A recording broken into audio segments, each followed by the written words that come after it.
Hello everyone. बेटा chapter हम ले रहे हैं आज थर्ड अपना, थ्योरी बेस ऑफ अकाउंटिंग।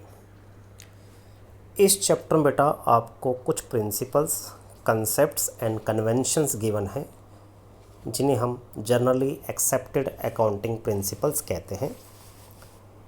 ये कंसेप्ट्स और प्रिंसिपल्स कुछ पैरामीटर्स, कंस्ट्रेंट्स और बाउंड्रीज का काम करते हैं जिसमें रहकर हमें बेटा अकाउंटिंग करनी होती है। ये कंसेप्ट्स, प्रिंसिपल्स गाइडलाइंस का काम करती हैं जो हमें बताती हैं कि हमें किस तरीके से फाइनेंशियल स्टेटमेंट्स तैयार करने हैं। तो बेटा आइए वन बाय वन हम डिस्कस करते हैं इन कंसेप्ट्स और प्रिंसिपल्स को। फर्स्ट प्रिंसिपल हम ले रहे हैं बेटा business entity principle. According to this concept business and businessman both are separate. इस प्रिंसिपल के अकॉर्डिंग बेटा हम बिज़नेस और बिजनेसमैन दोनों को अलग अलग लेकर चलते हैं। दोनों को कभी भी हमें एक नहीं मानना चाहिए। And transactions are recorded from business point of view, not from the point of view of businessman. Business की जितनी भी ट्रांजैक्शंस हैं बेटा उनको हम बिजनेस के पॉइंट ऑफ व्यू से रिकॉर्ड करते हैं, ना कि बिजनेसमैन या किसी अदर पॉइंट ऑफ व्यू से। इस कंसेप्ट को एक एग्जांपल से समझाता हूँ बेटा आपको मैं कि suppose Ram started business by investing ₹1,00,000 cash in the business. Ram ने बिजनेस में 1,00,000 रुपया लगाकर बिजनेस स्टार्ट किया। अगर आप राम के पॉइंट ऑफ व्यू को देखोगे बेटा तो आपको लगेगा कि राम के हाथ से 1,00,000 रुपये का कैश जा रहा है, जो कि एक गलत कंसेप्ट हो जाएगा। आपको ट्रांजैक्शंस बिज़नेस के पॉइंट ऑफ व्यू से रिकॉर्ड करनी है, तो बिज़नेस के पॉइंट ऑफ व्यू को देखो तो आपको पता लगेगा कि 1,00,000 रुपये का कैश बिज़नेस में आ रहा है। तो आपने बिज़नेस पॉइंट ऑफ व्यू से ही ट्रांजैक्शंस को रिकॉर्ड करना है, ना कि बिजनेसमैन या किसी अदर पॉइंट ऑफ व्यू से। एंड बेटा amount invested by the proprietor in the business which is known as capital is also the liability of business. जो अमाउंट बिजनेसमैन के द्वारा बिजनेस में इन्वेस्ट की जाती है, जिसको हम कैपिटल कहते हैं, वो कैपिटल भी बिजनेस की लायबिलिटी होती है। And business allow interest on this capital only because of the principle of business entity principle. Similarly amount withdrawn by the proprietor for his personal use which is known as drawings, and business charge interest on this drawing only because of the principle of business entity principle. बेटा इस principal की वजह से ही आपको business की जितनी भी assets, business की जितनी भी लायबिलिटीज़ हैं, उन्हें प्रोप्राइटर्स की पर्सनल एसेट्स और प्रोप्राइटर्स की पर्सनल लायबिलिटी से अलग रखना चाहिए। दोनों की अकाउंटिंग अलग होनी चाहिए बेटा। दोनों को कभी हमें एक नहीं समझना चाहिए कि भाई बिज़नेस की एसेट्स, प्रोप्राइटर्स की पर्सनल एसेट्स एक ही हैं। नहीं, दोनों अलग अलग हैं।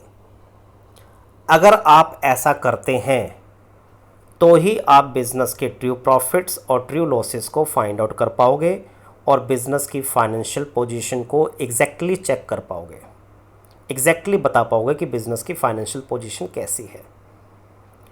इसलिए बेटा इस प्रिंसिपल को आपने रिजिडली फॉलो करना है। अगर आप इसको इग्नोर करोगे तो आप बिज़नेस के ट्रू प्रॉफिट्स, लॉसेस को और बिज़नेस की फाइनेंशियल पोजीशन को आप सही तरीके से नहीं बता पाओगे। तो होप बेटा आपको ये first principle business entity principle clear हो गया होगा। सेकंड प्रिंसिपल ले रहे हैं बेटा हम। सेकंड प्रिंसिपल है money measurement principle. According to this concept only those transactions and events are recorded in accounting which are capable of being expressed in terms of money। इस प्रिंसिपल के according बेटा हम उन्हीं ट्रांजैक्शंस एंड इवेंट्स को record करते हैं जिन्हें हम मनी में एक्सप्रेस कर सकते हैं। जिन्हें हम मनी में एक्सप्रेस नहीं कर सकते बेटा उन ट्रांजैक्शंस को हम रिकॉर्ड नहीं करते। मैंने आपको बता रखा है ट्रांजैक्शंस दो तरह की होती हैं बेटा, financial transactions and non financial transactions. Financial transactions can be expressed in the terms of money and are recorded in the books of account. Non financial transactions like strike by workers, the quarrel between production manager and sales manager, resigned by an efficient employee, increase in the competition level in the market, etc. etc. These transactions are non-financial transactions and are qualitative in nature, and these are ignored. These are not recorded in the books of accounts, as these cannot be expressed in the terms of money.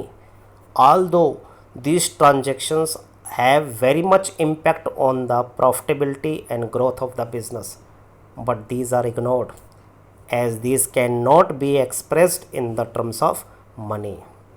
तो बेटा transactions को हम तभी record करेंगे जब हम उनको money में एक्सप्रेस कर सकते हैं। एक एग्ज़ाम्पल के थ्रू अगर हम बात करें कि भाई किसी एंटरप्राइज़ के पास, किसी एंटिटी के पास, किसी बिजनेस के पास कुछ एसेट्स हैं। एसेट्स कैसे हैं बेटा? उसके पास 20,000 का कैश है, 4 टन्स ऑफ रॉ मटेरियल है, 5 ट्रक्स हैं एंड 1000 स्क्वायर यार्ड्स लैंड है, या कोई और भी एसेट्स हैं जो किसी अलग यूनिट में है। इन सभी एसेट्स को जब तक आप इनकी मॉनेटरी वैल्यू इनकी चेक नहीं कर लेते, इनकी मॉनेटरी वैल्यू क्या है, मनी में वैल्यू कितनी है, तब तक आप इन्हें बुक्स ऑफ अकाउंट्स में रिकॉर्ड नहीं कर सकते।